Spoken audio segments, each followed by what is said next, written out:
In today's episode, we discuss chasing a dream, overcoming trauma, the importance of healing, and how to get things done. If you enjoyed today's episode, I ask that you leave us a review on your podcast platform of choice, and of course, check out the book that started it all, Renaissance Wisdom: How to Flourish in the Modern Day, now available on Amazon. Today's show is brought to you by Icepod, finally an affordable, portable, and effective way to get the benefits of cold water immersion in the comfort of your own home. I opted for the Pro Bundle, which includes the Icepod, a water circulating pump, a special insulated lid, and a thermometer to check the temp of your water. Even in Georgia, the Icepod keeps my water between 60 and 70 degrees, and when I load it up with a 36-pack of water bottles that I use and refreeze after each session, I can easily get it around 50 degrees for the perfect cold water immersion experience. Despite being light and portable, the Icepod is super durable, and it's the perfect solution for anyone who wants to experience the benefits of cold water immersion without spending thousands of dollars for a home water chiller or trying to DIY your own. Cold immersion can help with recovery and muscle soreness, raise dopamine levels, help you wake up and be more alert, help you to burn more calories, mobilize brown fat, and more. Visit podcompany.com and use my special promo code SHANE50107 for $10 off your order, and each sale helps to support the show as well. Stay cool out there, people. Are you looking for the perfect high-protein snack that isn't loaded with stuff like MSG, nitrates, and sugar? Carnivore Snacks is the perfect high-protein snack made from quality grass-fed beef and salt. That's it. Each bag uses 1 pound of high-quality beef, lamb, pork, or chicken, salt, and nothing else. Aside from being easy, healthy, and convenient, they also taste great. These snacks are not just another jerky. They are way better. Give a bag a try, and I know you'll keep coming back. Check out Carnivore Snacks, spelled with an X.com, and enter coupon code SHANE05137 for 15% off your order, and each sale will help support the Renaissance Wisdom podcast as well.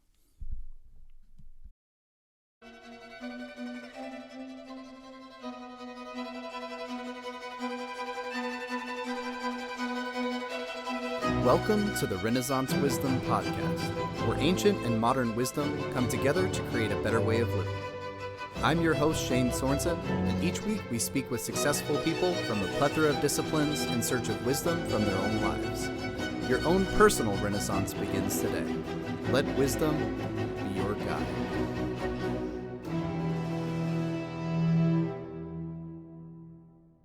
Everybody, welcome to the Renaissance Wisdom podcast. I'm your host, Shane Sorensen. I'm here with today's guest, Mckay Spartacus Johnson. Welcome to the show.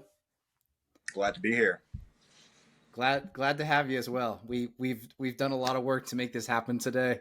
I'm glad we could overcome. Yeah, So, me too.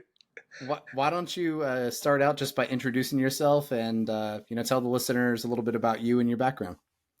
Yeah, so like you said, Mckay Spartacus Johnson. The nickname is a reference to a movie called That Thing You Do. I definitely recommend anyone who's watching check it out because it's great, because it's about a drummer. That's where I get that nickname from. I am a professional drummer, 27 years old. I currently live in Vineyard, Utah. I'm originally from Ottawa, Ontario, Canada. My family moved us here when I was 6 years old, though, so I've lived here for a long time.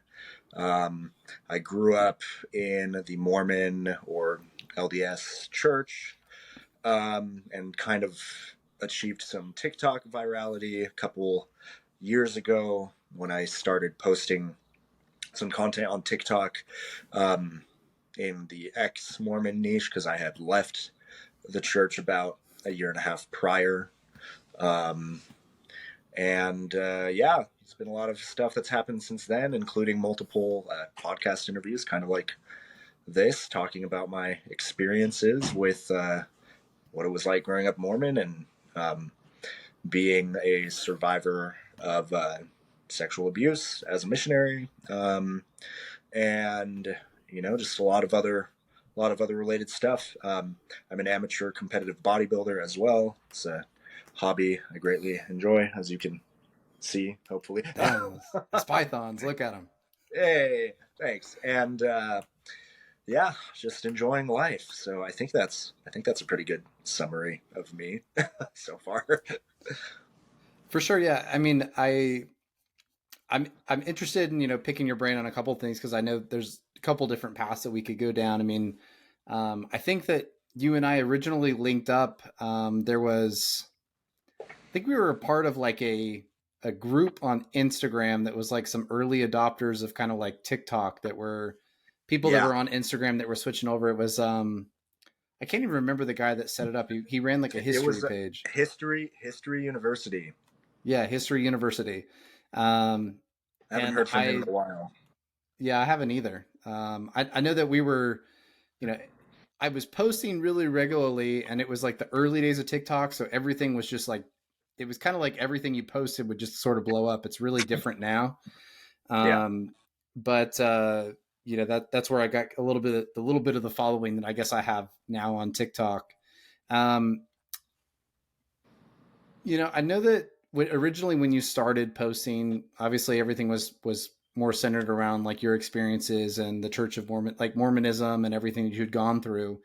Like you personally, I mean, what kind of caused the decision to rebrand? Because obviously, most of the stuff you've been posting recently has all been drumming. Yeah. So what are you kind of working on now, and what caused that shift? Yeah, well, I think there were a couple initial causes of that shift. I think first and foremost, it had to do with the fact that I kind of felt like I had said what I needed to say. I'd said my piece, a big part of why I even um, made a lot of content like that for about 9 or 10 months of my life was because it was helpful for me uh, with processing trauma that I'd experienced and just kind of like getting it all out there so that I could then leave it um, and not Yeah. not think about it too much anymore. Um, Also, so I kind of realized after I'd been making that kind of content pretty consistently for a while, I realized I just got to a point in probably December of 2021 or January of 2022, where it just started feeling like it was more draining and taxing than it was beneficial for me anymore. And I think the videos I was still making in general were still like, helpful for people. And that was a huge positive byproduct of all that content that I made was, that it helped people who've gone through similar experiences to feel like they're not alone in those things. And maybe just even be able to laugh at things that used to be scary or traumatic for them, with some videos that I made that were more comedic, maybe a little bit of making fun of certain aspects of the Mm-hmm. church or the culture or whatever, that I left behind. And so once it got to a point where it felt like it wasn't doing me any favors to keep dwelling on it anymore, I was like, okay, I probably need to piece out of this niche. And for actually about a month and a half, I transitioned over into making content that wasn't specific to Mormonism, but it was like about bringing awareness to male sexual abuse survivors and like statistics surrounding that, and that it's a lot more common than people think. And actually, my most viral TikTok video to this point came from that time. So that was January of 2022, and it's a really short one. I just like have this song playing, and it's captioned like things people have said to me as a male sexual abuse survivor, and then I like do a hair flip, and when my hair comes back up, like my shirt's off, and there's all these really awful things written in marker on my skin, which are things that people have actually said to me, mostly on the internet. Surprise, surprise. A few of them in person. Um, from people who really are just ignorant of that issue. So Yeah.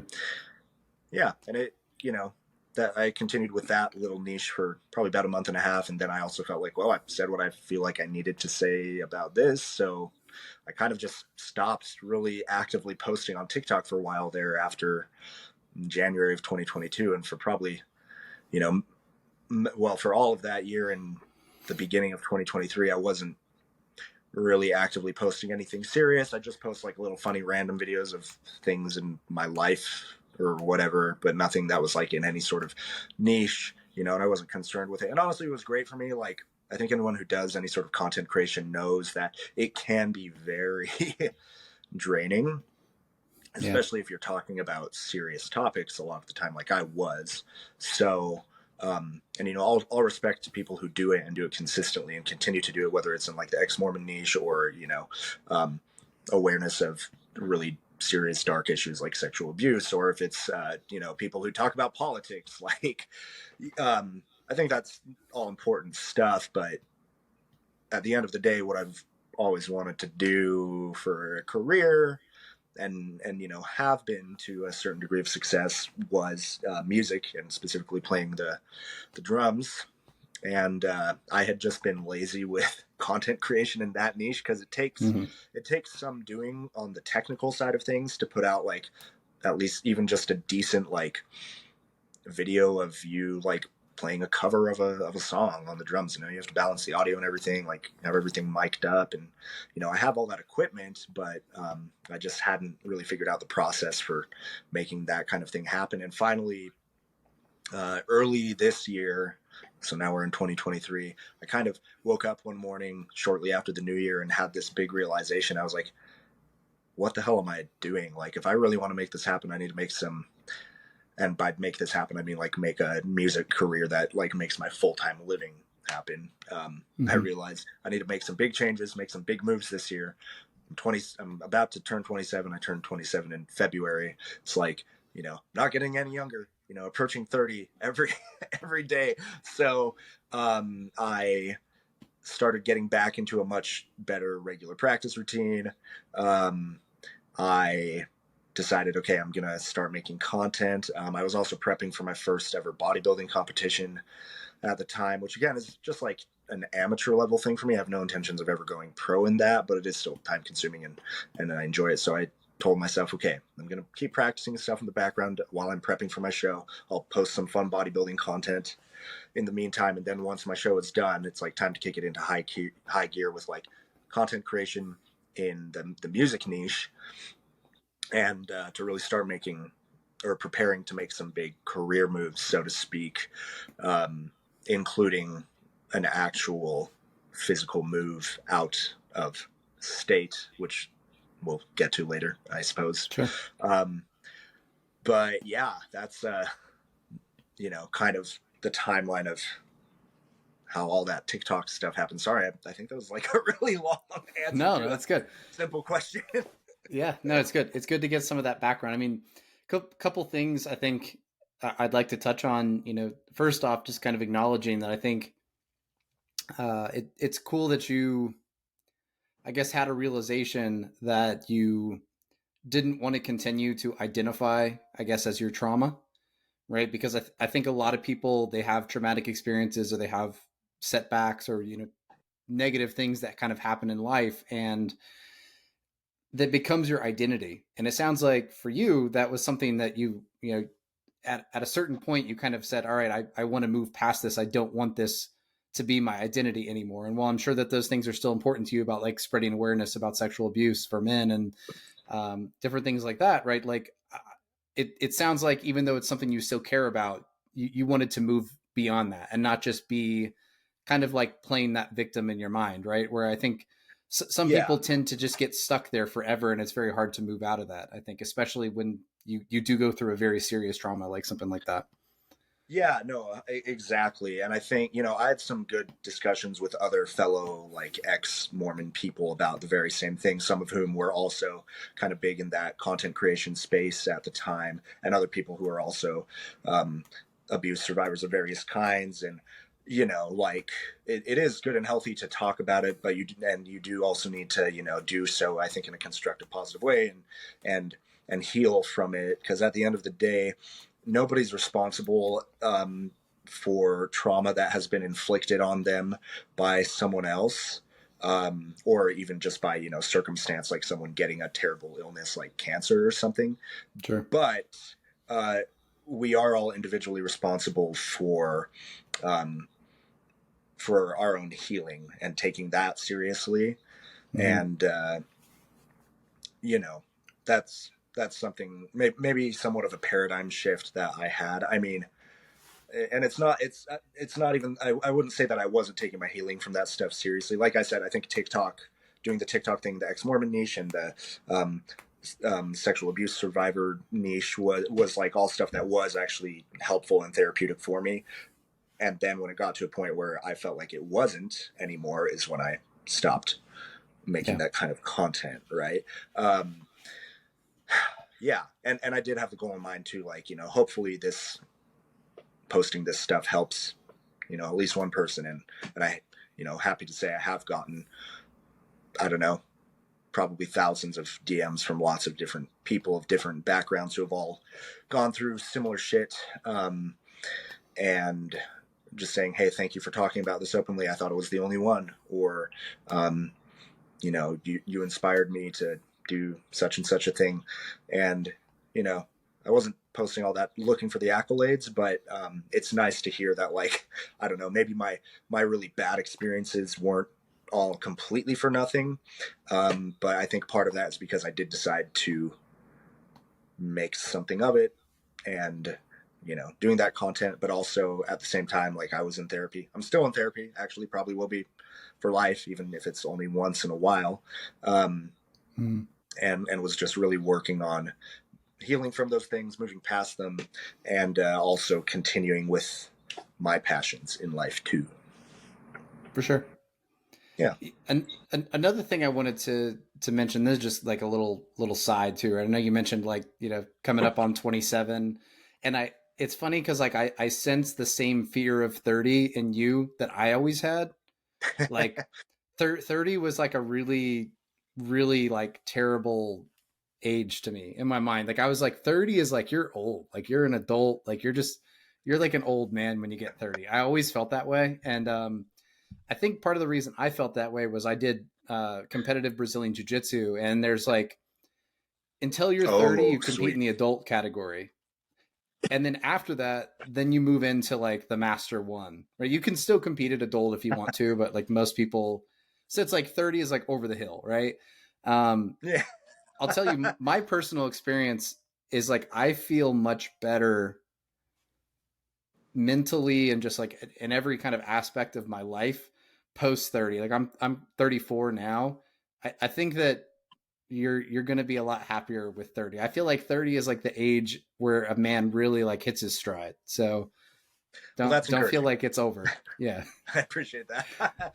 No, and you know, that might even just be a toxic societal expectation or stigma of like aging. And the more I've gotten into health and fitness, actually, the more I've realized, like, you know, you can feel good, look good, be doing all sorts of great stuff well into like advanced age. I mean, I was watching a video of some like 80 something year old woman yesterday doing like repping out pull-ups, like no band assistance or anything. And I've seen videos of old like 90 something year old men deadlifting over 400 pounds, you know, like, so I do appreciate that. And that's probably a perspective shift that we all need to have, that, like, you know, it's never too late to even to start like For sure. fulfilling habits or hobbies or pursuing some sort of, you know, goal or dream.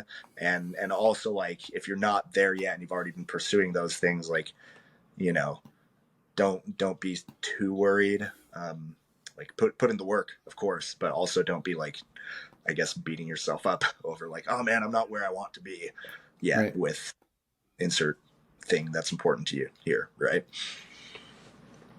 For sure. And like, that brings me into the next thing I wanted to ask you, which is just, and I'm a bit like you in that I always have like all these different things that I'm working on and projects going and hobbies.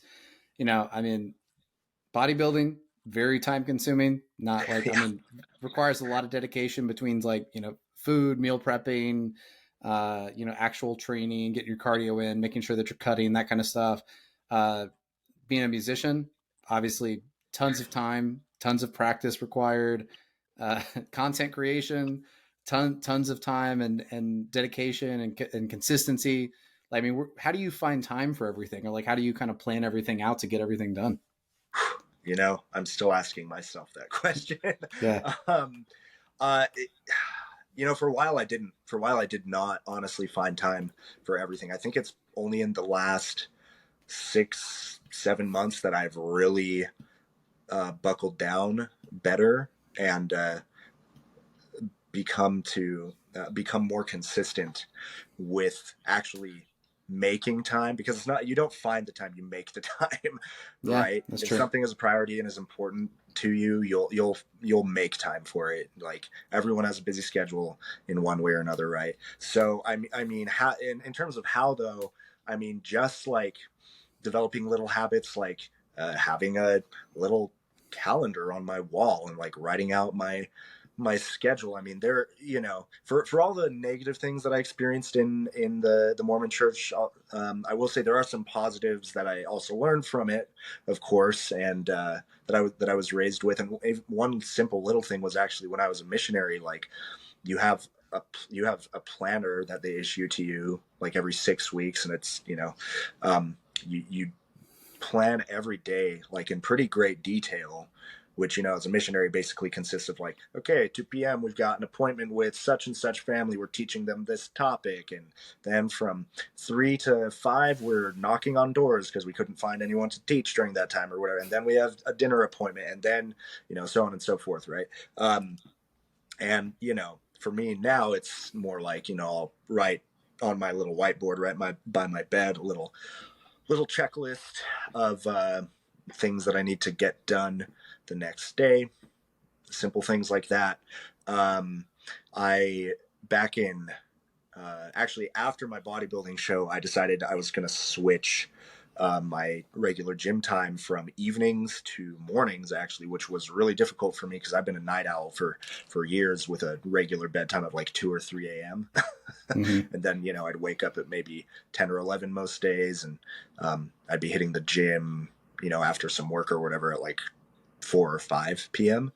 But I decided to switch that around, not because there's anything wrong with working out in the evening or afternoon for anyone who does that, but just like I realized for me it was going to be more effective schedule wise if I started my day with it. So now I'm generally on weekdays waking up at 6 or 6:30, going right to the gym, getting my workout in, and there's a lot less people there at that time, so I don't have to wait in line Yeah. for a bench or a machine or anything. And then, I'll go work, and I'll have the afternoons to practice drums, create content, or, some nights I'll have a gig in the evenings, which is also work, right? Pays. So that's, those are just a couple little things of how I've like managed to find or make time for all of it. But I will say, like I already mentioned, it was a struggle for me for a long time, especially like in the time that I was like freshly divorced, freshly out of the Mormon church. Like, there was a lot that I was going through, and I was really just in survival mode. Yeah. Um, and I Yeah. think I can safely say now, like, that I've more so transitioned into like thriving mode, and I'm like really not only enjoying life, but actively working hard towards specific goals and dreams that I've had for a long time in various ways, right? Um, that being said, too, I mean, I found out maybe a year or so ago that I have adult ADHD. Um, and I did not know that until I started having inklings of it at about age 25, which coincidentally is when the human brain finishes developing, right? Go figure. Hmm.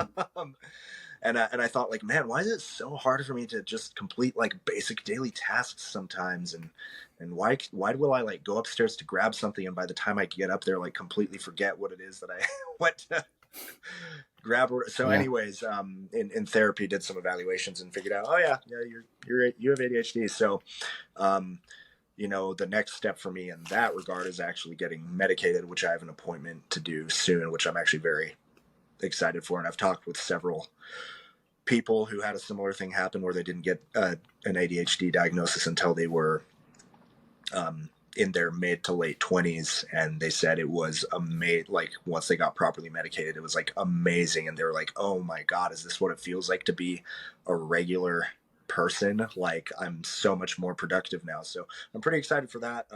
In spite of not being like medicated yet or anything, I've gotten pretty decent the last few months at being really disciplined with my time management, and prioritizing all the good important stuff, gym, drums, etc. So yeah, sorry, that probably wasn't a super helpful specific answer, but No, it's but a lot of great info in there. I mean, it makes me think when you're talking about like the ADHD and just like going and forgetting what you're doing. There's like a clip with Bryan Cranston from like Malcolm in the Middle, where it's like he goes in and he tries to turn the light bulb on in the kitchen, and the light bulb doesn't turn on, so he like walks out and gets a ladder and like opens it up, and like the ladder squeaks.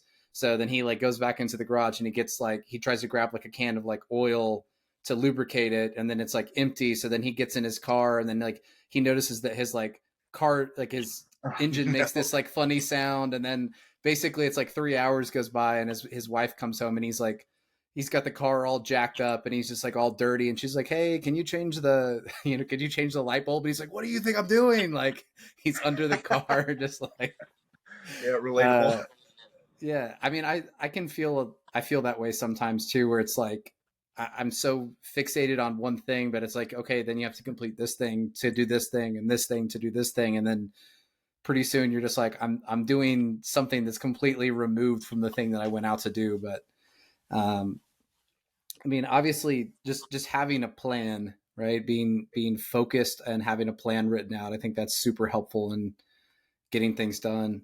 Um, Yeah, I've heard people say too, like if you want something done to get done, give it to a busy person, right? Because like when you're busy, you have everything planned out, so you're like yeah, efficient with your time versus a person that's not busy. They're just like, oh, I'm just kind of floating through life, like I just yeah, going wherever the wind takes me today. So yeah. um, I think a focus is incredibly important with your music, right? It seems like that's the thing that you're really focusing on. That's kind of what got you motivated this year and what you've really been going after. I mean, tell me about kind of like what's the plan there. I mean, I know you said you're doing gigs, like you're in a band currently too, right? Yeah. So the plan, well, I guess this is where I kind of publicly reveal for the first time. I've Oh, been okay. alluding to some of this stuff on my social media, and like I've told some close friends in person, but haven't I've been playing it kind of close to the chest, But basically, uh, the first thing with the plan is so yes, I am in an original rock band called Suit Up Soldier. Look us up on Spotify or Apple Music or YouTube or whatever. We're about to release a new song actually for the first time in a couple of years since we dropped our first independent full length album in May of 2021. Um, so be on the lookout for that. But that and that band I will continue to be in as the drummer and owner of the band, co-songwriter. The new song that we're about to release is actually one that I wrote, which I'm super stoked about.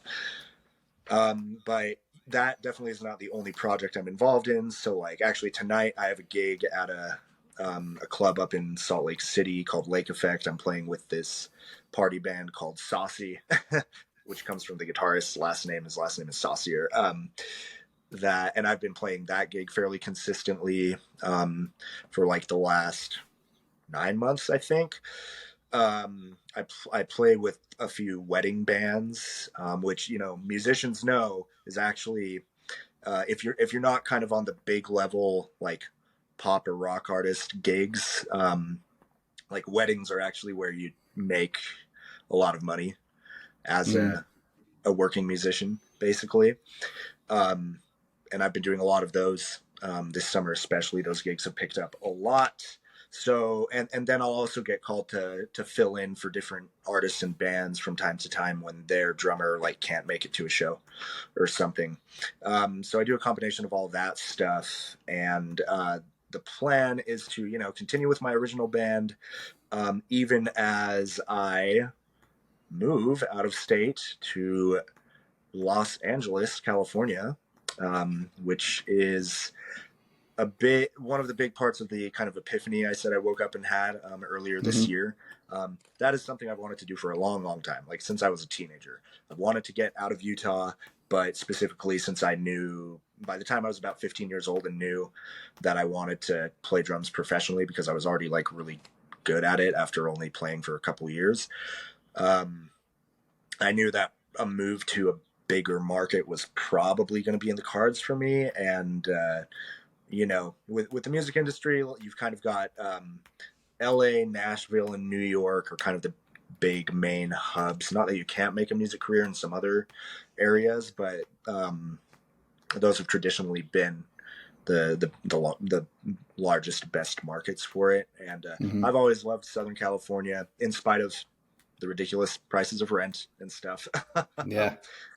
And New York, I think it's an awesome place, great to visit. I wouldn't want to live there personally. And Nashville, kind of the same thing for different reasons. So in any case, I've felt for a long time that I wanted to move to LA, but there was always something in the way. And this year I finally realized, like, nah, it's make or break now or never. I'm, getting older.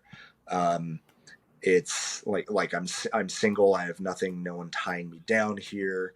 Like, and I was just like, I just need to do it. I need to take the jump and do it, man. So that's something I'm planning on for later this year, or early next year, like January next year. It kind of depends on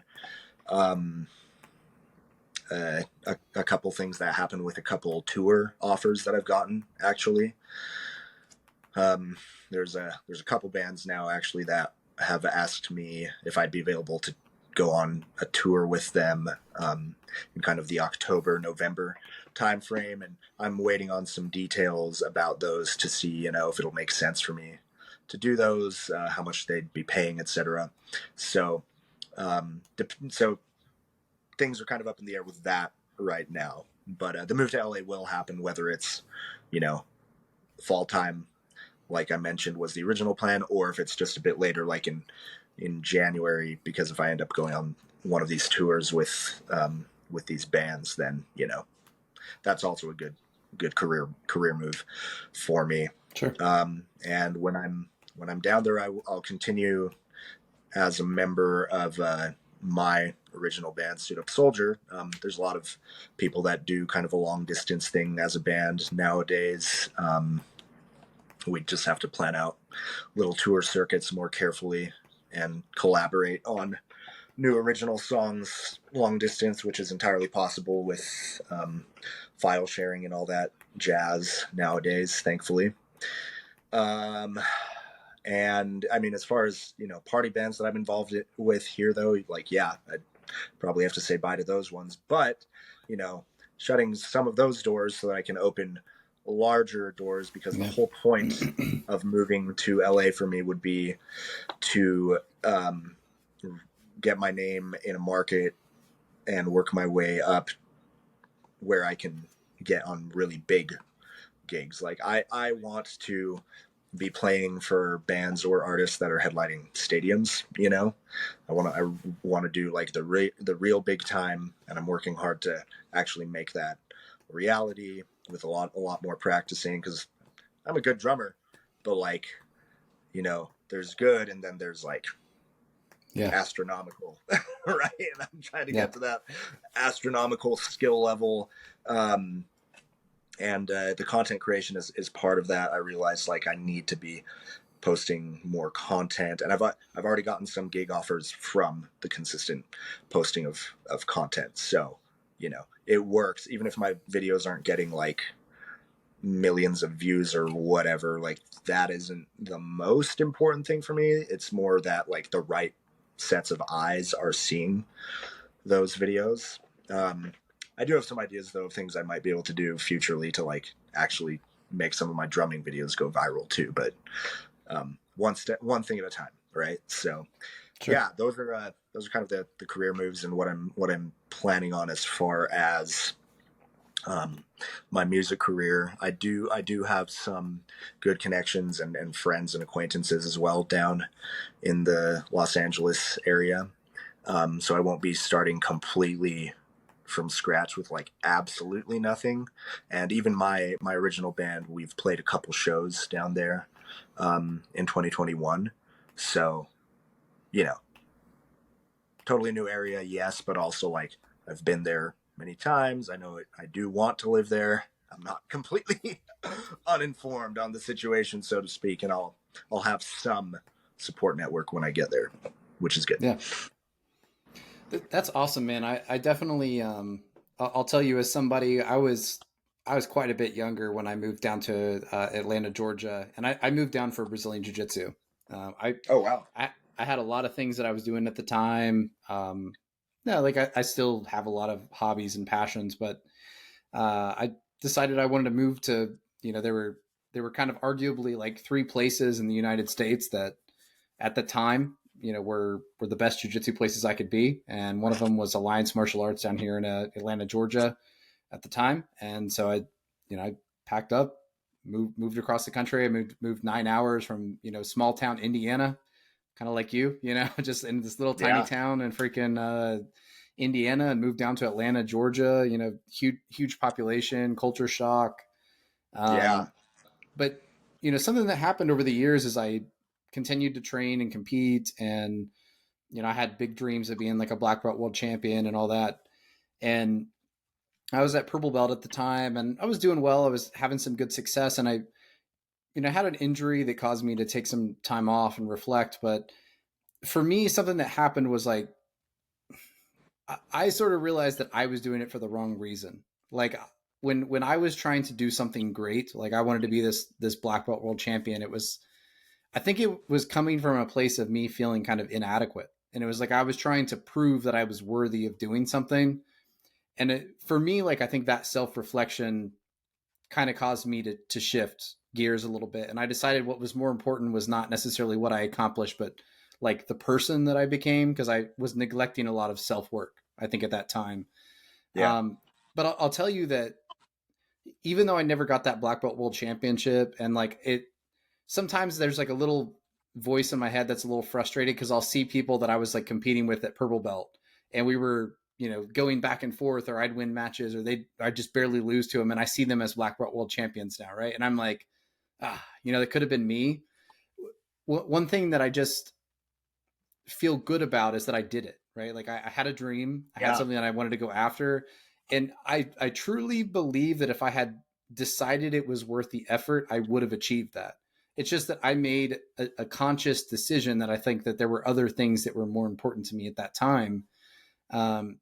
And that's a thing that you can only do when you actually went for your dream, right? Like, and I think it's really important that if you do have that dream, if you have that passion, like if you don't ever want to look back on your life and think like, man, I really wanted to do that thing and I didn't, like that's just the worst feeling. It's worse than doing something that you regret. It is like the feeling of I could have done that, or I wish I would have done that and I didn't. So I applaud you, man. I think that you should definitely go for it. Dude, thank you. And I applaud you as well. You've already done the whole like big, cross country move thing. And I mean, yeah, I've gotten that, advice, or, a lot of people have told me that, even my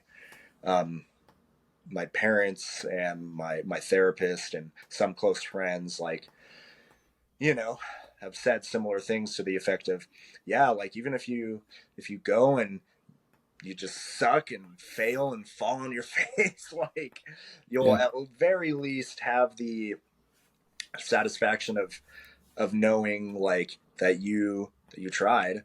And at the end of the day, like that's really kind of all that you can control on an individual basis is putting in the effort towards something that's important to you, right? I think, at least. So, and that being said, like I have every confidence that I am going to do what I am saying that I'm going to do and intending to do, because I know my abilities and also know my drive and work ethic. And obviously there are crazy things that can happen, like injuries and stuff, but it's something that I felt like was, I guess my calling in life to be like a world-class professional drummer for a long time.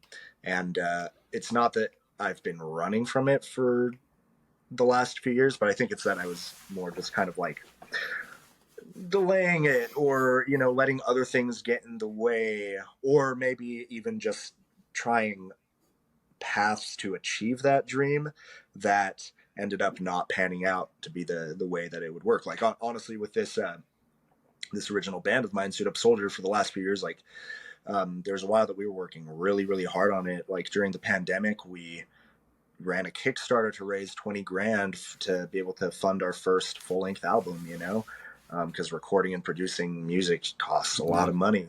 Even, you know, when you're doing a lot of the stuff yourself, it still costs a lot.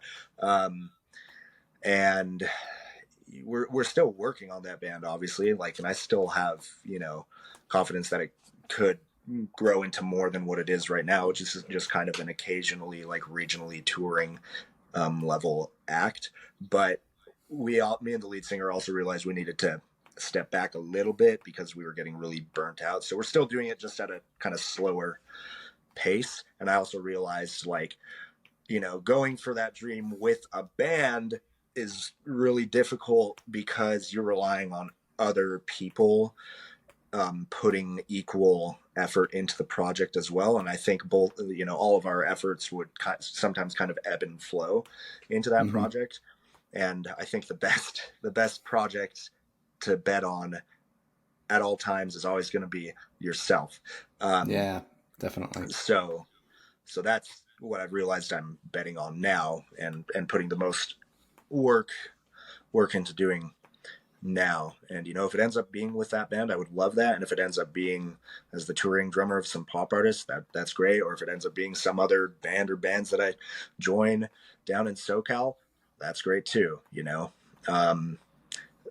So that's kind of just, I guess, my perspective on that. And, you know, I'm gonna go and I'm gonna do it. And I know it's gonna be really hard at first. And I mean, I have lived through crazy culture shock before, going to Brazil when I was 18 years old and being a missionary there for 2 years. And obviously that's different in some ways, but I mean, hell, at least when I get to LA, I won't be having to learn a whole new language and just not understanding really anyone for like the first 3 months that I'm there. Right. Yeah. So, something that you said there that I like too, that I kind of want to elaborate on is like, you always hear that saying, don't put all your eggs in one basket, right? People will say it sounds like you're kind of saying that you have multiple baskets that are kind of on the same ship headed in the same direction. And you're like, I'm splitting up my eggs between these different baskets, which I think is smart, right? Because if you put everything into just one thing, if that doesn't necessarily work out, right? If you put all your energy and effort and drive and passion into this band and the band breaks up because of reasons that are beyond your control, you're sort of sunk. Versus, as you mentioned, putting that effort and that energy into yourself, right? And you may have this band and you have your you know, like your content that you're creating, and you have the move. So you have multiple avenues. As long as you're improving yourself and you're working on making yourself better, right? There's multiple like roads that you can take that'll take you to that general area that you're trying to get to, which I think is smart, right? Like diversification a little bit, as opposed to just like, it's got to be this band, it's got to be this way.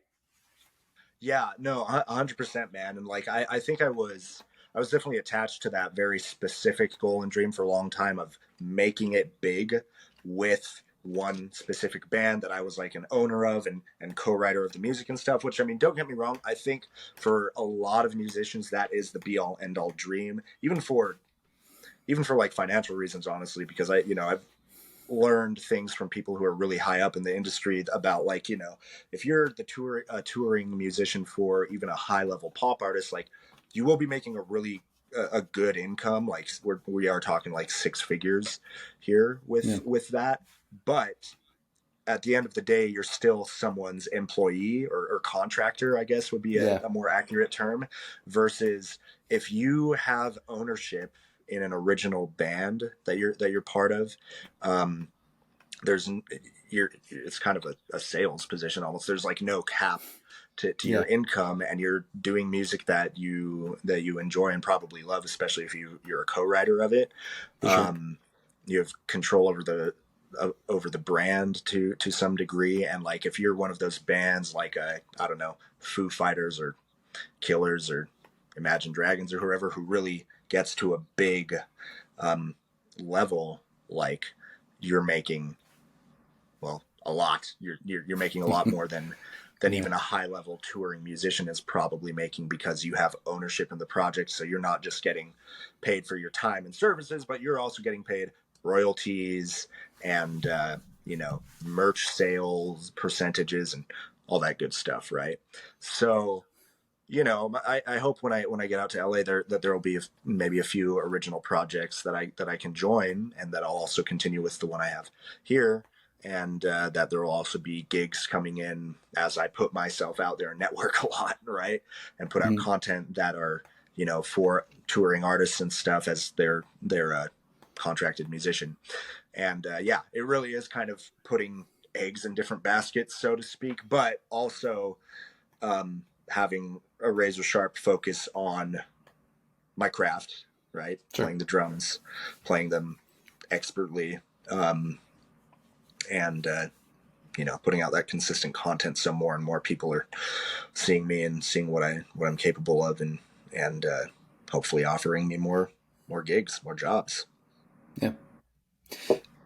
I might put a little bug in your ear, just see if you ever thought about this. So I thought about starting a podcast for a while. Right? It was like something that as I was writing my book, I thought about, and I had done guest appearances on people's podcast and have close relationships with a couple of guys that, I was on their shows, and I picked their brains about a little bit and asked them for advice. And one of the things that really impressed me was I talked to this one guy, and he talked to me about his kind of strategy for working up and finding better guests, where kind of like you start your podcast and you have people that are maybe not as well known or don't have as big followings, and you kind of like make connections, and through those connections you can end up reaching, someday you reach like a Joe Rogan, or you get Jocko on your podcast or something, right?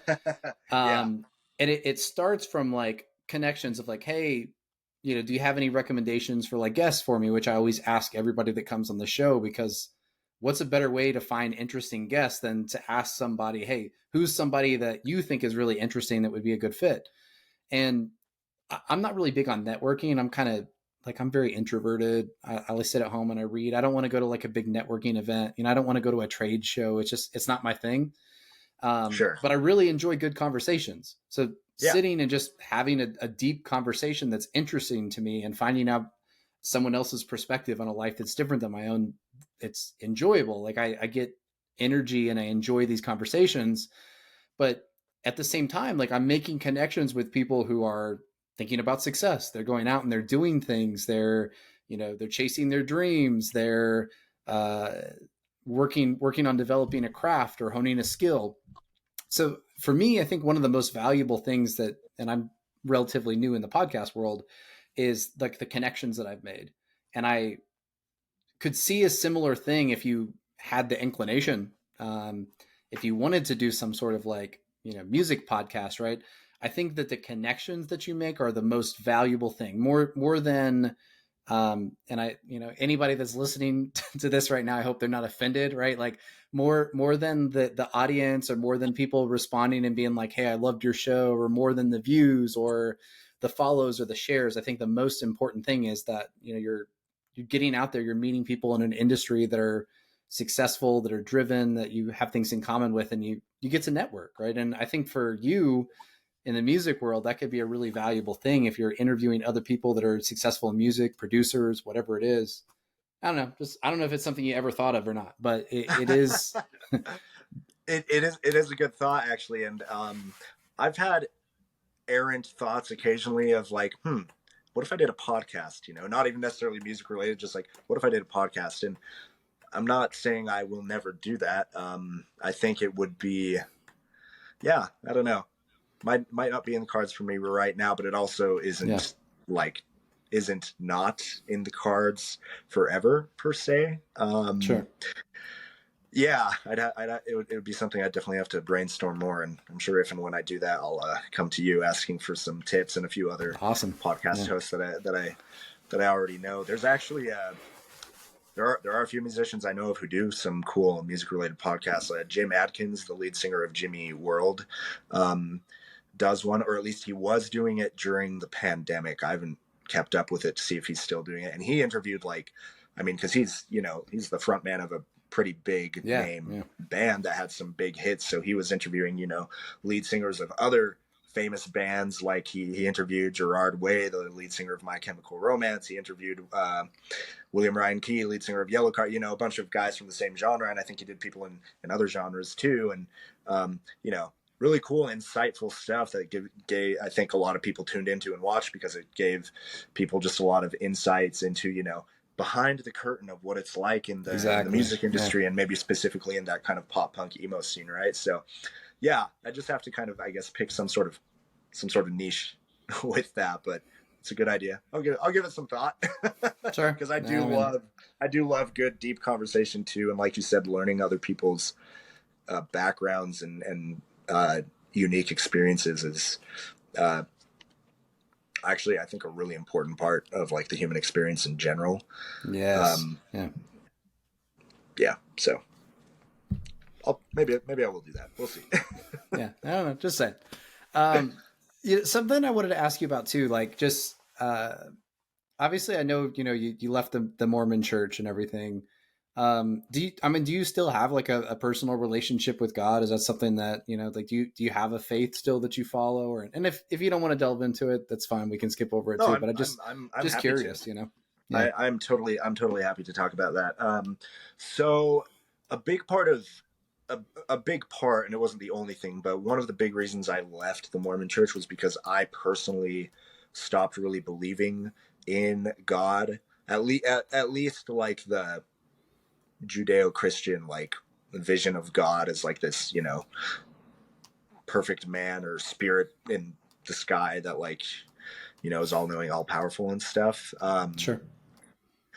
Definitely, like I would describe myself as an atheist or an agnostic atheist, honestly. And that, for a long time, that was kind of tough for me actually, because like, while I felt like kind of the new beliefs of there not being any sort of God were true. At the same time, it was tough to go to that from having believed in almost kind of a fairy tale. Like I don't know how familiar you are with Mormon beliefs and stuff, but obviously they believe in like God and then like Jesus Christ and all that stuff. They believe in an afterlife, and believe in like families being able to be together eternally, and like you being able to be together with your spouse forever and stuff like that. And in some ways, like a lot of those beliefs are like really beautiful, but also there's kind of, in my view, a dark undercurrent to them of like, well, but you'll only have all these eternal blessings if you do everything the right way in your life and do everything we say. And if you don't, then you'll be separated from your family for eternity, right? Like that's a watered down version of, I'm sure anyone who is of the faith watching this will be like, that's not what we believe in. I'm like, sorry guys, not trying to be offensive here, but that's like, in a nutshell, that is that it's not kind of, that is what the doctrine of the Mormon faith does say, in as few as words as I could get it out. But that being said, so going from that to kind of feeling like, oh, there is no God and this life is all we've got, and we are a product of evolution and cosmic, forces and matter and stuff, and our thoughts and consciousness come from electrical signals in our brains, all the scientific stuff, right? Like I had some major existential crisis very much for like the first year after post-Mormonism. But, with time comes acceptance, comes healing, and new fresh perspectives. And actually very recently I've started delving back into some spirituality on a personal level. A lot of that is just like mindfulness and meditation, spending quiet moments alone. I really love, since I live in Utah, I love getting up in the mountains and getting away from civilization, and either going alone or just with a couple close friends, and really connecting with the natural world. I have to be careful how much I reveal about this experience on a public podcast. But I will say, a couple of weeks ago, I actually had a really special, I would call it a very spiritual experience, up in nature with 3 close friends, and I was in an elevated state of mind. I'm sure you can infer Yeah. what I'm talking about there. You know, there's definitely some really beneficial natural things in this world that when you take them can really open your mind, right? And that was a really special, like, awesome experience for me. And that's, like, you know, one way that I've begun to reconnect with spirituality. And again, yeah, it's not like a rigid belief in a singular God or anything like that. And, you know, honestly, at the end of the day, I'm very content now to not have like specific answers about, like, is there a God or is there a life after death? To me, it's much more like, I don't know. And that's great, because I can just focus on the present and living my life, which, as far as I know, is the one life I'm ever going to get. And just living it to the fullest and in the best, most positive, loving way, where it's great for me and I'm positively impacting the people around me and the world in general. You know, it's kind of the grand hope, at least through my career. And actually, speaking of, you mentioned doing a podcast. I haven't thought about doing a podcast as much as I've thought about, like, writing a book one day about some of my experiences, but I could totally do a podcast as well. That would also be a good vehicle for that kind of stuff. So anyways, I digress. So spiritual, not religious. I know that's kind of a cliche phrase, but that is where I'm at currently with my beliefs, I guess. I feel really strong spiritual experiences with music. I saw Fall Out Boy and Bring Me the Horizon because they're on tour together like 3 or 4 weeks ago, and that concert was a spiritual experience for me, straight up. Bring Me the Horizon has some songs that brought me back from the brink of suicide once upon a time. I really love them. Fall Out Boy I also have really loved for a long time, and just felt really inspired watching them and how talented and good they are. And was also like really nostalgic because of early experiences with my brothers who introduced me to Fall Out Boy. So, you know, that's where my spirituality lies, is in music, is in nature, and connections with people around me. But yeah, as far as like believing in any particular God or any particular religion, definitely not. Organized religion for me is like a hard pass after being raised in the Mormon church and being really deep into that for 24 years of my life, and I'm really content and happy that way right now. So yeah. No, that's awesome. I was curious. I mean, obviously it's it's a big change, right? To especially to be a missionary, to be that deep in something. It's anytime you have something that you identify with or that's become a huge part of your identity, and that you lose that, I'm just kind of curious about those shifts. And yeah, and it's interesting because people who leave Mormonism, and I think who leave any sort of organized religion in general, like everyone's kind of got a different path out and a different place that they land afterwards too. I know some people who have left Mormonism but joined like some other Christian church. Some people who left Mormonism and became like some other religion that's not even Christian at all, right? And then there probably are a lot of us who left it and decided no religion whatsoever, but some of those even still have like private beliefs still in like the Christian God and in Jesus or whatever. And like, in my view, I think it's totally fine for people to believe what they want to believe, in as much as it's not hurting other people. You know what I mean?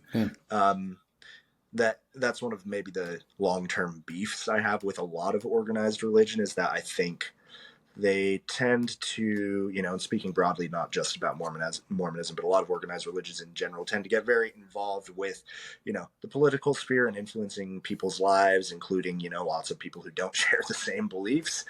And I think that's really problematic. So like, I want people to believe what brings them peace and contentment and purpose in life, but also like for everyone to be able to do so in a way that's not like forcing others to, have to conform to their worldviews, right? And we're all a product of our own experiences, and those experiences inform all of our unique perspectives on things, and even the things we believe. So Yeah. Like my background too, I I guess like in my teenage years, I was probably around 13 or 14, and I became like a Christian, and not like any specific denomination. I don't know, just general Protestant, I guess, like, okay, yeah, and kind of I think, non-denominational, I guess. yeah. And I was really heavy into it, especially in my later teen years. Like I was like really, really into it. I was reading the Bible a lot, and I didn't belong to a specific. I never liked church. I never really enjoyed church ever. Like I would go and I'd hate it. I hate the energy there. I hate the vibe. I just, everything just feels so like phony and fabricated to me. But, Yeah. I fell away for a while, and I was kind of like agnostic. I never want to say that I ever was an atheist. I always thought it was kind of more reasonable to believe that there's probably something, just maybe we just don't know what it is. Like that there's, like, you can look at the laws of the universe. Like I would argue that, you look at the laws of science, and you look at the way that the planets align and the way that everything in the earth works together. Like, some people would say, well, that's just proof of like these, I don't know, like these laws of science, where I would kind of say, well, I think it's an indication of some kind of design. There's some sort of intention there that all these things together came together. And maybe there's an infinite amount of universes, and this is just the one universe out of an infinite number that kind of came together the way that it did. And I guess that's the way that I believed for a while. And recently, like just over the last like 6 months, I've been having a lot more, like spiritual kind of experiences and meditation and looking within. And it's actually brought me back into, I guess, Christianity, like, but in a very different, experience. Where before, I think I was kind of looking at Christianity as like the religion of like, this is what you're supposed to believe, or this is what kind of people tell you to believe. Where this experience for me is very different, and I think a lot more meaningful for me, because it's coming from my own experiences. It's coming from inner work and meditation and reflection.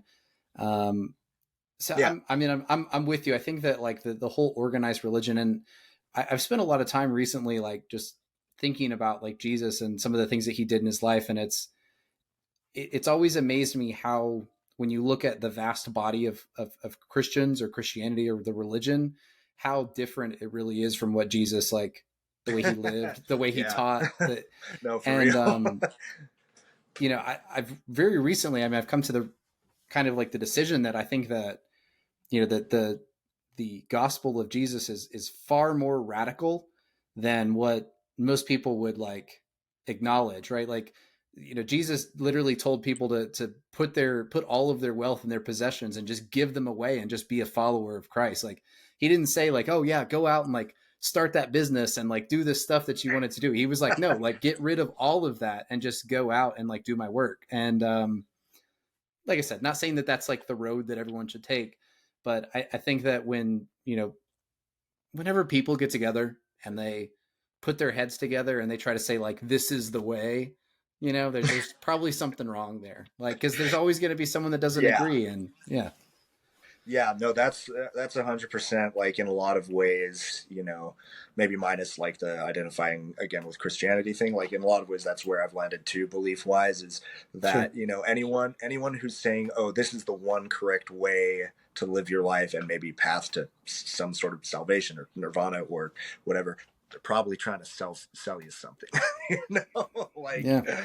um, or gain some sort of power or whatever. And like you're right, I mean, even when I was Mormon, like another part of what kind of kickstarted my faith crisis and stuff was seeing a lot of differences between like the Jesus that I believed in at the time, and between that and like the things that he allegedly taught versus like the things that the Mormon Church was and still is teaching or operating, and there's a huge disconnect there. Yeah. And yeah, I guess I arrived at a point where I realized I would rather live my life like belief wise based on what I have evidence for and what I know is like concrete and there, rather than like things that are maybes or could be, but there's no proof or evidence or way of really knowing. Because I mean, like another thing was even like at least in Mormonism, I think other Christian denominations, correct me if I'm wrong, will say this too, but they'll often say like, well, the Holy Spirit will confirm truth to you, and you'll be like, okay, well, what is that like? And they're like, oh, it's this, feeling that's confirming that something is right or true, and it's a good feeling, or it's like a burning in your bosom is how they'll refer to it often in Mormonism, or like it's a still small voice, and I'm like, okay, so I've had that exact same feeling that you're describing, which I did have sometimes at church, not gonna lie. I've also had that same feeling like listening to a song I really liked, or just on a hike, or at a concert of a band. So like, is Eminem true?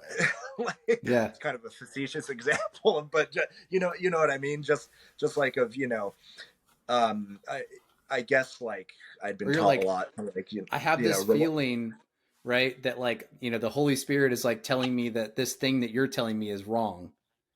And then yeah, it's like well, no, like that can't be like that. That's a demon, right? Like, yeah, exactly. And I think a lot of these preachers, pastors, prophets, whatever, will always if the spiritual personal confirmation or whatever it may be that you're getting doesn't align with exactly what they're teaching, they're like, oh well, that's not of God, that's of the devil, right? And I honestly, like, if there is a God, and let me be clear, when I say I'm atheist, I'm not saying I know 100% that there is no God. I just don't believe in one, because for me there hasn't been enough evidence to convince me that there is, right? Yeah, I get a couple of questions I just like to run through with all my guests, just to get a little bit about like how you structure your day, your mindset, that kind of thing.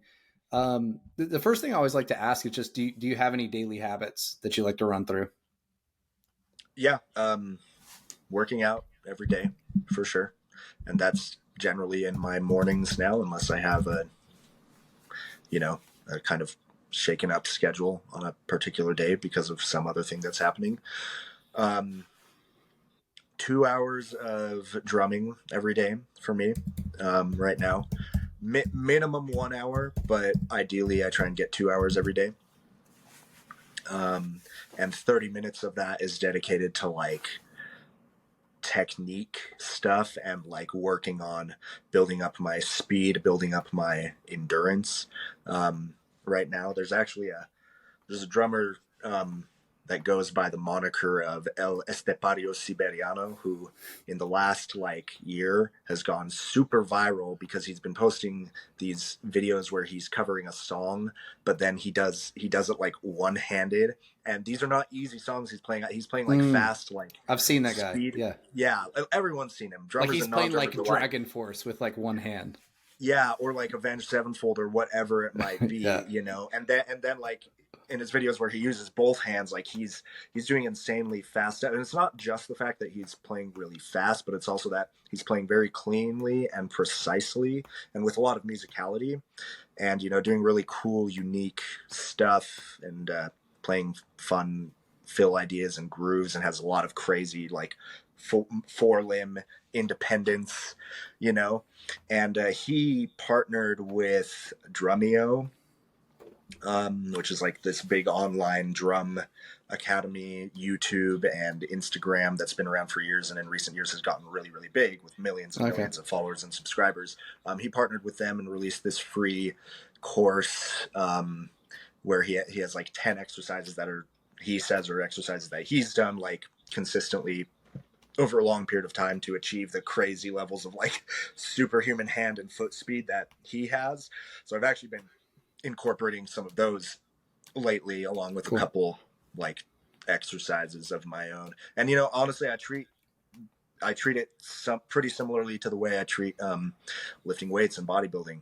Is like I do like sets and reps of a certain exercise, and I'm trying to increase the speed or the tempo that I would be doing it at, just the same way like in the gym. You're doing sets and reps of like bicep curls or whatever, and you try and increase the weight or the number of reps or sets or whatever that you do week to week, right? And that's how you grow. And same thing with drums in a lot of ways. You just got to keep doing consistent playing and exercise and stuff, and that'll increase your ability and speed and coordination, whatever. And then I try and spend a lot of that practice time every day as well, learning new songs to post cover videos, or like learning songs for upcoming gigs if I have something new to learn, and working on just different skills and stuff. Just kind of speaking in broad terms right here. I could get really specific if I wanted to, but most of the listeners of this podcast are probably not drummers, so I would say something, it'd be like, what the hell is he talking about? Might be a little lost. Yeah. And other than those two habits, I don't know, normal personal hygiene stuff. as far as daily things, yeah, trying to think what is anything else. Like a 30-minute walk every day as well. Okay. Cool. What about, I always like to ask people, and if you're not really into reading, I get it. It sounds like you got a lot of stuff that you do practice daily. Do you have a couple book recommendations that you recommend to people? Oh, actually, yeah. Yeah, I do. And I actually just, I'll be honest and say I have not been reading daily lately, but I have been reading. Sure. And I just I think about 2 weeks ago, finished a book which is actually at my feet. So this is kind of funny. I'm going to Interesting. So I just finished this book by Michael J. Fox. It's called No Time Like the Future, An Optimist Considers Mortality. And, I think most people watching will know, but I'll just give a quick refresher. Obviously, Michael J. Fox is a really famous actor, played Marty McFly in the Back to the Future series, and he's done roles in a lot of other like movies and TV shows. And I think it was the late 80s, so pretty soon after he was in those Back to the Future films, that he was diagnosed with Parkinson's disease. Yeah. And he has been dealing with that, his whole life since then. And he's really inspiring to me in that he's taken, honestly, a really, really terrible disease diagnosis, which coincidentally is actually the disease that took my step grandpa's life, who was the only grandpa I ever knew. So, he's started like this foundation years ago to raise money for Parkinson's research to find a cure and stuff. And they've done a lot of good things on that road. There's no cure per se yet, but they've, helped develop and fund like research and development for better medications to like manage symptoms and like slow the progress of the disease, I guess, in people who have it. And that's still really good. And he's also just really inspiring in like his approach to life. The subtitle of the book is An Optimist Considers Mortality. And, he's kind of being really frank with some experiences he goes through recently in his life, like a spinal surgery and breaking an arm and stuff that like are complicated by having Parkinson's, and how much all of that sucked for him, but how he kind of pulled through those difficult experiences, and is still finding beauty in life, even though it's a uniquely challenging and difficult life. And I found it to be a really inspiring book that was well worth the read, and it's not that big of a book either. I'm also rereading The Silmarillion, which is, J.R.R. Tolkien's kind of foundational work for Middle Earth. So like you've got the Lord of the Rings trilogy, which everyone knows that story, but then the Silmarillion is like, I guess you could almost call it the Bible of the Middle Earth mythos, I guess, because it basically like tells the tale of the creation of Middle Earth and all of the like great battles of like the early ages and stuff, with like the Ainur, or like the mythological kind of gods in Tolkien's fantasy universe, I guess. It's really cool, and it's like really beautifully well written and stuff. So even from just like a, becoming a more eloquent person kind of perspective. It's worth the read as well. And one other book I read, wasn't that recently, but was fairly recently, was The Alchemist by Paulo Coelho. Yeah, really popular one. Yeah, great book. Great philosophy in it. I read it in English. I kind of want to go back and read it in Portuguese because I speak Portuguese fluently, and read it as well. Okay. And, you know, it was originally written in Portuguese. Paulo Coelho is Brazilian. So, yeah. Awesome. I think I need to reread it in its original language because I feel like there would be a little extra meaning in that way that is maybe lost in translation a little bit. So, sure. Yeah, those are my book recommends. Cool. Good recommendations. I'll have to check out the Michael J. Fox one. That sounds really interesting. You should have you should like record that, put it on the Amazon reviews. Sell a lot of books for him. Hook him up. Yeah. Maybe I will. Yeah. What about like personal heroes? Do you have any personal heroes or anyone that you look up to? Oh man. Oof. That's a tough question because yes, and there's a lot. Give me a sec to gather my thoughts here.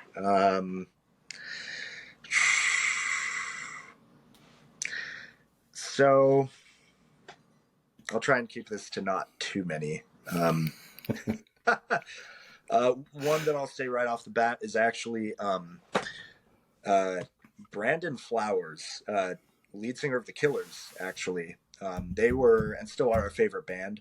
And it's funny that he's still a personal hero to me because honestly, a big part of why he was a personal hero for me growing up was the fact that he was the lead singer of a massive, you know, international platinum selling rock band, right?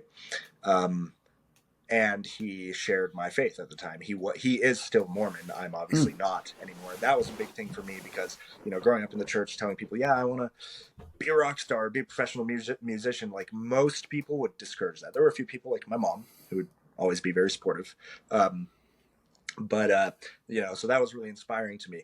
And, you know, the interesting thing though is that like after I left the church, like, he still inspires me because not only has he, you know, fronted this awesome kick-ass rock band for years and been very successful with it, but he's done so while also like having a good family life. He's married with a wife and kids, and that's definitely not something unique to Mormonism by any means, but I've just generally always been impressed with the kind of human being he is and his character and the fact that he's been able to do that kind of career while having a family, which it is something that I want to be able to do as well. And I know it's not an easy thing though, as like a big professional touring musician or rock star, pop star, whatever. So he's one.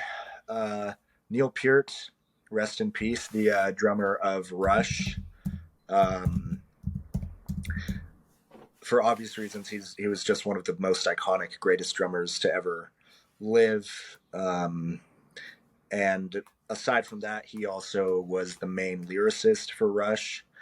And he was actually a really smart, intelligent guy, wrote several books about his long motorcycle voyages across, you know, Africa and across all of North and South America.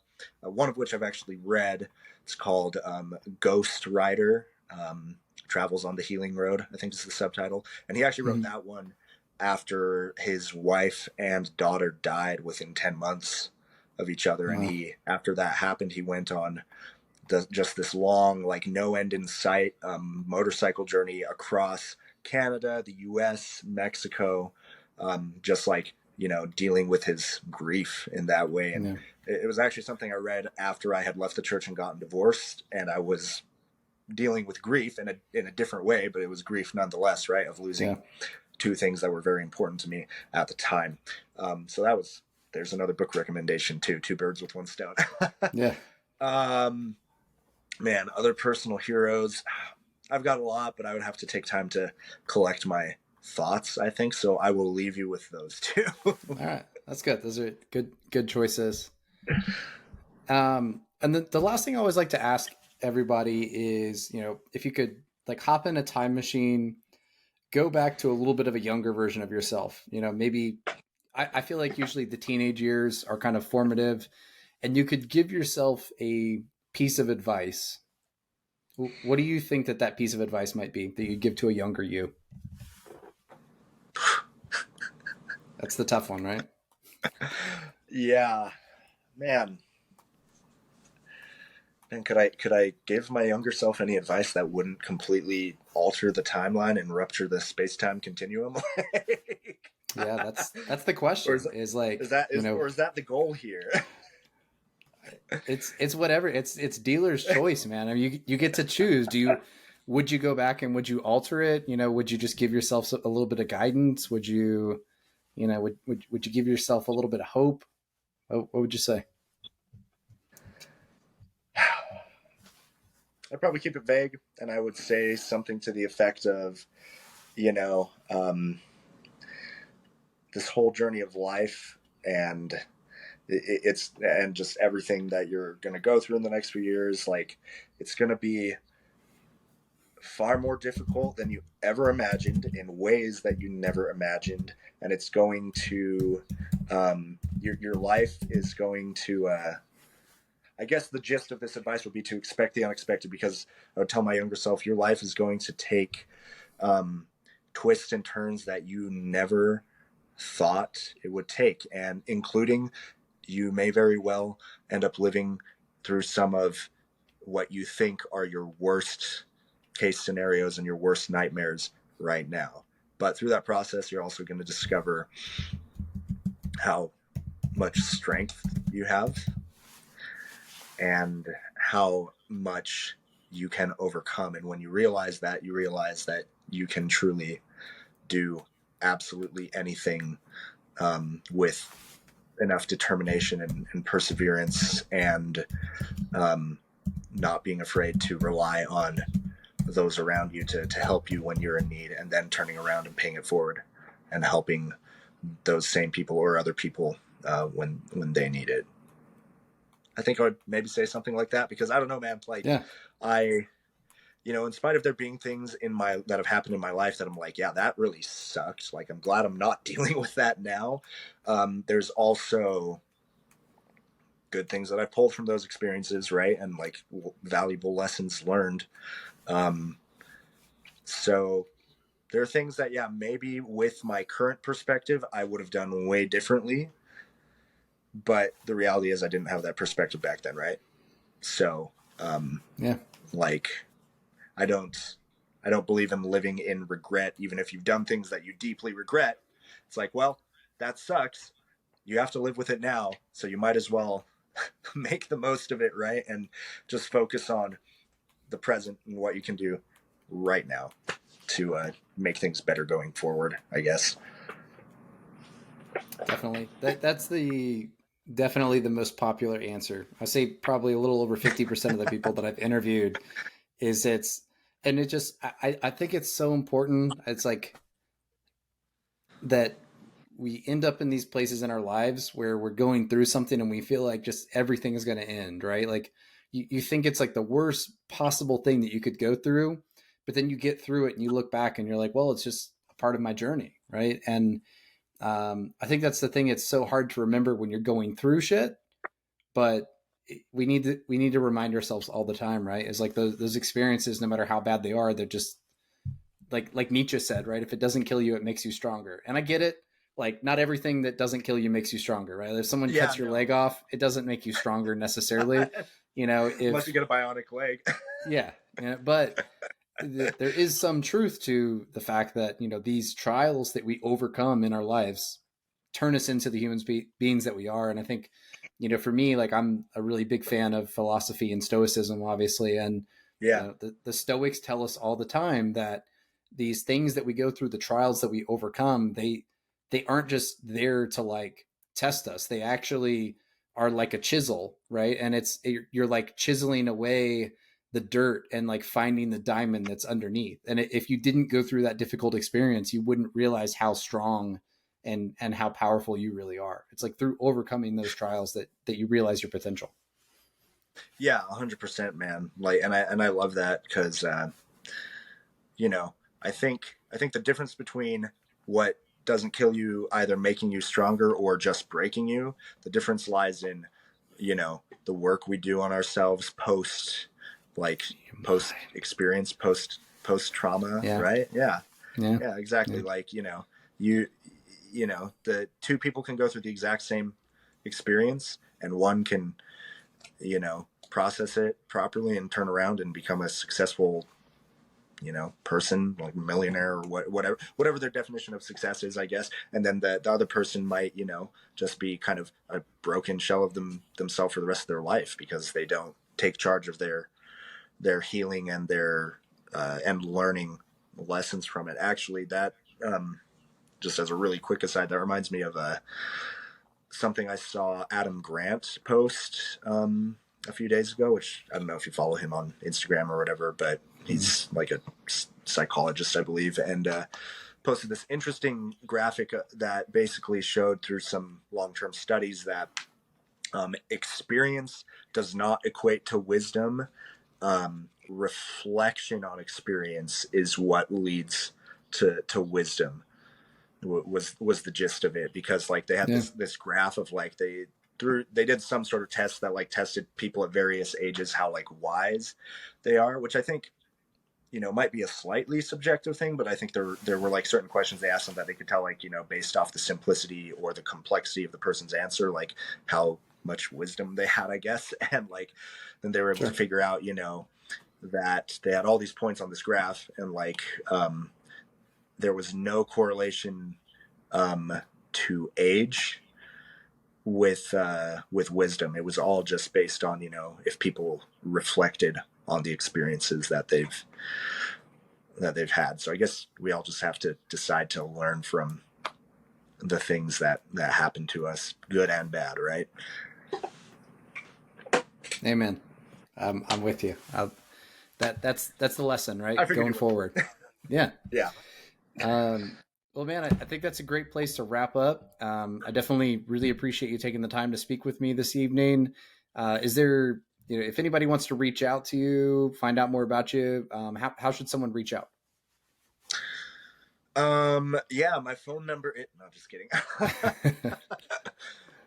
Usually, Instagram is a good place. So my Instagram handle is just Spartacus, Spartacus, drums, DRUMZ.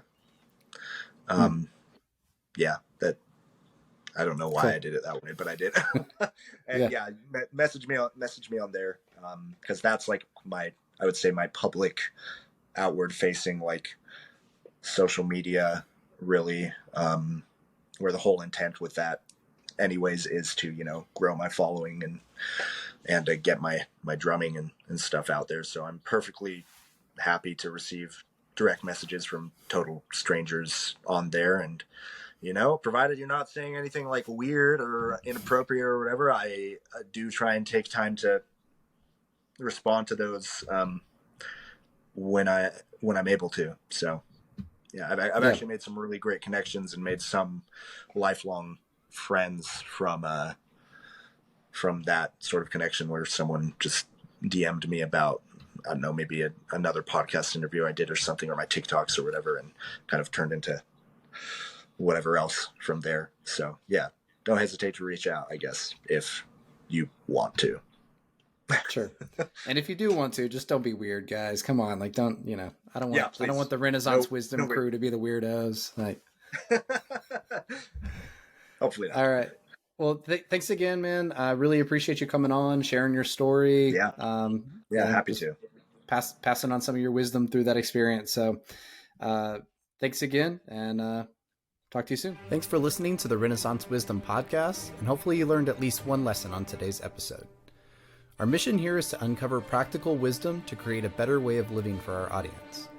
If you enjoyed this episode, please help us by leaving the show a review on your podcast platform of choice and by giving it a share on social media. This really helps us to grow our audience and to continue to add more episodes. If you are interested in learning more, please check out our website at renaissance-wisdom.com or check out the book that started it all, Renaissance Wisdom, How to Flourish in the Modern Day, now on Amazon. Thank you again, and may wisdom be your guide.